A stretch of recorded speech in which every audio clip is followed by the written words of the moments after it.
बहुत स्वागत है आपका दस्तक लाइव में। आइए बढ़ते हैं इंदौर की खबरों की ओर। सड़क परिवहन एवं राजमार्ग मंत्रालय, भारत सरकार, भारतीय राष्ट्रीय राजमार्ग प्राधिकरण और लोक निर्माण विभाग मध्य प्रदेश शासन द्वारा आयोजित कार्यक्रम में शामिल होने के लिए इंदौर पहुंचे।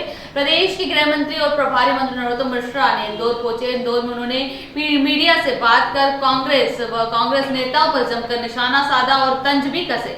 मंत्री नरोत्तम मिश्रा ने कहा कि राहुल गांधी वैष्णो देवी की यात्रा कर रहे हैं, केजरीवाल हनुमान चालीसा का पाठ कर रहे हैं, ममता बनर्जी दुर्गा मंत्र पढ़ रही हैं और मायावती के मंच से स्वस्थ वाचन हो रहा है, जिसके लिए जाना चाहिए। वहीं उन्होंने राहुल गांधी को इच्छाधारी हिंदू बताया और कहा कि वो अपनी सुविधा के अनुसार धर्म और ग्रहण करते हैं और उन्हीं को छोड़ते हैं। वो कभी टोपी तो कभी टीके के साथ चलते हैं। वहीं उन्होंने कहा, पहले लगता था कि राहुल गांधी बालपन में बोल रहे हैं, लेकिन अब लगता है कि अब वह देश को, हिंदू धर्म को और आस्था को अपमानित करने का कोई अवसर नहीं छोड़ते। जिन्होंने भारत तेरे टुकड़े होंगे इंशाल्लाह इंशाल्लाह के नारे लगाए, उनसे मिलने सबसे पहले राहुल गांधी गए थे। वहीं सर्जिकल स्ट्राइक, एयर स्ट्राइक और सेना पर सवाल उठाने पर काम सबसे पहले राहुल गांधी ने किया था। इसके साथ ही वैक्सीन से नपुंसकता और अन्य शब्दों का इस्तेमाल भी उन्होंने किया था। इन सब बातों का मतलब यह है कि जब भी देश को सम्मान मिलता है तो राहुल गांधी अपमानित करने का कोई भी मौका नहीं छोड़ते। इसके साथ ही गृह मंत्री ने राहुल गांधी पर तंज कसते हुए कहा कि उनकी मूल पिंड विदेश है। इधर पीएम मोदी के जन्मदिन को लेकर गृह मंत्री ने कहा कि भारत माता के माथे को गौरवान्वित करने का काम जिस व्यक्ति ने किया है उसके लिए कितना भी करो वह कम है। इसके अलावा गृह मंत्री नरोत्तम मिश्रा ने पूर्व सीएम कमलनाथ और दिग्विजय सिंह को लेकर तंज कसा और कहा कि दोनों में होड़ मची हुई है कि बिस्तर पर लेटे लेटे कौन ज्यादा ट्वीट करता है। उनके आपस में बुजुर्गों से प्रतिस्पर्धा है, इसमें क्या बोला जा सकता है। वहीं पूर्व मंत्री जीतू पटवारी को लेकर इंदौर में उठे हालिया निगम विवाद को लेकर गृह मंत्री ने तंज कसा और कहा कि पत्रकार मीडिया में उन्हें पर्याप्त स्थान बिना उद्यम किए दे दिया।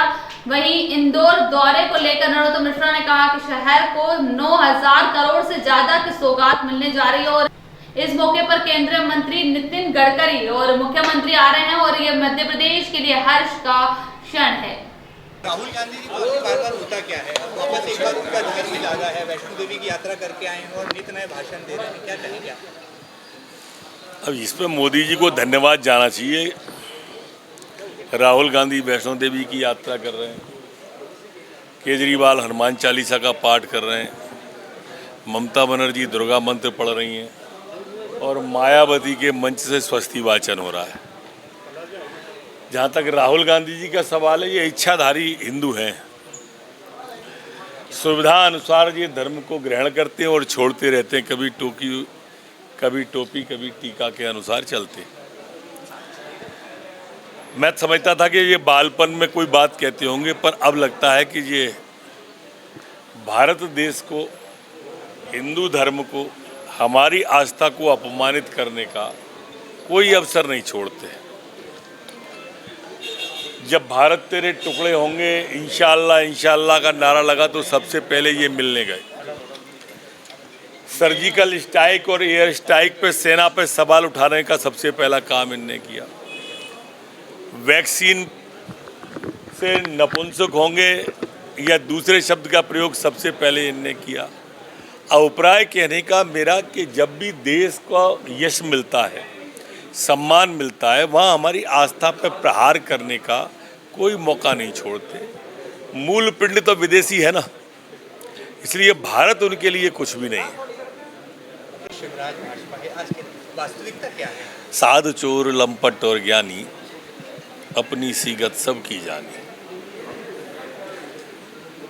दरअसल ये वाच जो है माननीय दिग्विजय सिंह जी के पुत्र का है और स्वाभाविक रूप से वो जो स्थिति कांग्रेस की देख रहे हैं तो कहीं तो कहना ही थी उन्हें, और इसलिए भारतीय जनता पार्टी पूरी तरह से शिवराज सिंह और बीडी शर्मा के नेतृत्व में मुट्ठी की तरह कस के खड़ी हुई है। वो सोचें वो कौन से गुट में है।